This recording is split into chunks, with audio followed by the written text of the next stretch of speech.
Hello, today we want to look at how we can format our text or Word document to remove all redundant spaces, unnecessary spaces that we don't need in the Word. Some people want to reduce these spaces by maybe closing it by pressing the backspace, but this one will waste the time. Imagine all the spaces here. How are you going to do that? Just use this simple trick. Press Ctrl H using the find and replace button, then the ampersand sign, shift 6, then W. And when you come to the replace with, you use only one space. Just press space and replace all,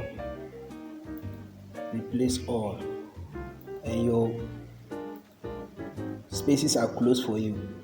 Now next, you want to close all redundant spaces in your text. When you print your book, you may see that there are a lot of spaces there, so we want to close all those spaces. So come to header 1, right click, then you modify.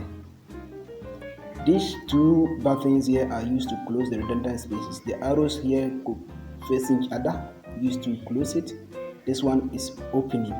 So once you click and there's a movement, it means that there's a redundant space. So watch down here, you can see that the figures are moving. So now that there's no more movement, it means you have closed all redundant spaces. Then you click on OK.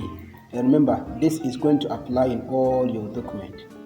Thank you very much.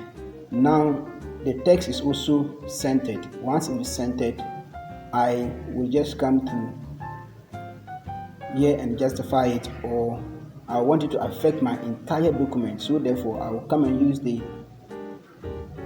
header 1 again and modify.